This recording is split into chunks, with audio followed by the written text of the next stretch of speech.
February and I call it Happy Birthday Hallmark Month. I hope you're all doing well. I am back with Jolpa, our resident nutrition health coach. Hi, how are you doing? Good. So it's Valentine's Day, or the month of Valentine's Day that everybody keeps dreading about. We forget about all the other holidays, but this is the one we focus on.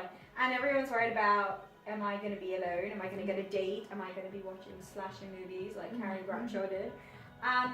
How do we kind of deal with this from like a mindful aspect? Because we obviously get very stressed out about this, you know, whether you're old, young, you know, or even if you have a partner, there's this huge pressure to have to make it big and grand, and you sort of definitely start stress chocolate eating. And last month we talked about, you know, managing your routine and continuous care, and back in December we talked about a little bit about sugar. So how do we deal with all of this madness? So first of all, I feel like there's so much pressure to be with somebody, whether they're right for you or they're not in February for Valentine's Day. And, you know, I would really just kind of ask yourself, is that necessary? Right. But, you know, if you practice more self-love and you're going to be happy no matter what. You're not going to be happy with your significant other if you're not happy with yourself first. Right, exactly. You know? And so swipe right on yourself. Absolutely. Yes. Swipe right. Well, and so Tinder is going to be super hot that time. Absolutely. And so, you know, there's nothing wrong with just maybe not having significant other, but think about all the other loves you have in your life. Exactly. You know, you may have an amazing career and a beautiful life with friends and family. Exactly. You know, focus on and have gratitude towards what you already have, because there's no reason to go seeking for something that may just not be there yet. Doesn't mean it's not going to come. Exactly. And, you know, just ask yourself, are you trying to just fill a void within yourself by distracting yourself with having a significant other, or are you truly seeking a loving partnership? Right. And, you know, I think one thing that, you know, like I call it Happy Birthday Hallmark, but really, it really is Happy Birthday Hallmark, because St. Valentine's, it's not a very happy story. Yeah. So, I mean, if you look back on the history of it, it's not a history lesson, I promise. So, you know, maybe look at the historical aspects of it to bring in what you said of self-care and self-love, but how, you know, and while you're sort of building on that, eating. It's a big thing, you know, you see sugar, candy, everywhere. Lindt commercials everywhere, Godiva, the chocolate strawberries, that's like the big favorite around this time. How do you kind of manage that? You know, I think one of the biggest things with chocolate strawberries is a great example, is that, well, it's got a strawberry. Right. You know, well, the calories have just dissipated. So, you know, the nutrition aspect of that has dissipated, not the calories. So, yes. So, you know, if you want chocolate, have the cleanest version of it. You know, there is a lot of benefits to cacao, which is what chocolate is made from. Yeah. And so you really want to buy a chocolate bar that's like 70%, at least 70% like real cacao. Right. And I would flip the back, and if the second ingredient is sugar and like high fructose corn syrup, you're not eating a good quality chocolate. You know, and this is also really how you tell. Really good dark chocolate, you have one or two pieces and you're done. Right. Hershey's or Nestle, you know, a package later and you're like, I still want more. I still want more. Yeah. And you know, you're really not feeling better. Right. And you know, the other thing I do want to mention is, like, if you're craving sugar, a lot of times if we're like chronically craving sugar, that's your body looking for comfort. It stimulates the same part of our brain that opiates do.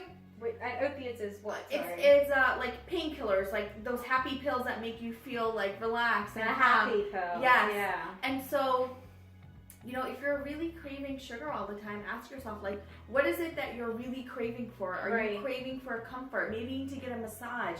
Maybe to go get a mani-pedi. Maybe you just need a hug. Right. You know, I can give out free hugs if anybody wants free hugs. Only joking, but I will if I see you. Anyways, yes. Yeah. Yeah. And so, again, going back to the whole point of self-care, maybe you just need to take care of yourself. Give your things that you really love and that make you happy. Right. And sugars, I think in the media as well, we've sort of seen this big thing is like, that's the way you gain weight. You know, before it was carbs, and now people are saying it's sugars. Right. And I think I was watching a documentary that, you know, sugars, they don't actually give you the daily amount required because there's this huge conflict going on, and sugar is one of those things that it's silent, and you never know. So like when you put a little ketchup for your fries, there's a ton of sugar in that and you don't realize it. How do you sort of, so when you're doing that nutrition, obviously when you eat obvious foods like chocolate, or you have coffee and you put sugar into that, you are aware of the sugars, but what about those silent, those hidden sugars? Like how, in your everyday, how do you manage that? You're right, there is sugar hidden in everything.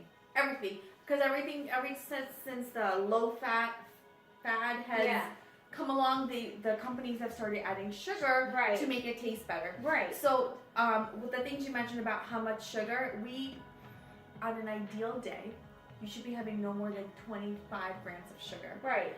But if you look at the back of your yogurts, there's already 15 to 20ty grams. Right. And that's basically a whole thing. Yeah. Add some ketchup and you're done for the day. Right. Right. Exactly. So how do you sort of manage that? I mean, obviously we've always talked about being prepared and obviously try to keep your vegetables clean and your fruits clean, but is it easy to reach that goal of 25 grams? How do you get there? Reading labels, right? Like knowledge is power. So if any of your food has more than 10 grams of sugar, I would just really ask yourself, like, do I really want this, or can you find a cleaner version of it? Right. And make things at home. Like if you're somebody that loves cookies, maybe you can make like an oatmeal chocolate chip cookie with coconut palm sugar or maple syrup. Right. The 3 types of sugars we really should be eating are either coconut palm sugar, maple syrup, or honey. Got it. You shouldn't make honey. What about agave? Agave, thank you for asking, because agave used to be the big hit thing. Yeah. Turns out that actually spikes your blood sugar immediately. The way it's processed. Really? Yes. Oh wow. And so, maple syrup, if it's like a good quality maple syrup, it's straight from the earth. Yeah. So is honey. Right. Coconut palm sugar, it is a little bit processed, but the way it's processed, has a very low glycemic index. Got it. So a lot of diabetics can have it as well. Right. And I think you're mentioning about if you want cookies and things like that, but what about just raw fruits and vegetables? I mean, how much sugars do they have? So if you're someone who's like, look, I don't eat, I mostly just eat salads through the day, but then they have coffee and I'm just going to put 2 sugars and I should be fine. But how much sugar do your fruits and vegetables have? And sugar. So a lot of the sweeter fruits obviously have a little bit more sugar. Right. But, your body processes sugar from the earth way differently. No one has gotten obese because they ate too many bananas or too many apples or too many berries, right? Your body recognizes it as food and it processes it, eliminates it, and it's not a big, that's not the concern. When we talk about sugar, we're talking about the processed sugar. The thing that was sugar cane once and now it's little granules of white sugar. In fact, they've done a study with rats. Sugar is 3 times more addictive than cocaine. I actually did read that as well, which is mad. So say I'm someone who's like, look, I go to the gym twice a day, I can have all the sugar I want. Is that correct? Or are you still in the wrong? You know what? I wonder what your body's gonna look like after, because here's the thing, you're putting all this effort into the gym. Right. If diet is 80%, and it is, are you really working so hard that you're not really getting those results that you want? Right. And also, you're right. Anytime people go to the gym, a lot of times they feel that they can eat whatever they want because they went to the gym. Right. The gym is also, unless like you're a bodybuilder or something, it's really just kind of like an added bonus to like a happy, healthier you. But still continue eating clean. You will get such better results if you're still eating clean. Right. No, this has been really insightful, and I think the number one thing, as we've always talked about, is continuous care. And so we hope that every time we do these videos with you guys, you get some form of an idea of what your continuous care is going to be about, because the thing is, you have to be a part of it. We can give you all this information, but it's up to you how you absorb it. And remember to give yourself a big hug. I know I'm definitely going to give my teddy bear a massive hug. And have a really lovely February, and we will be back next month. Thank you. Bye.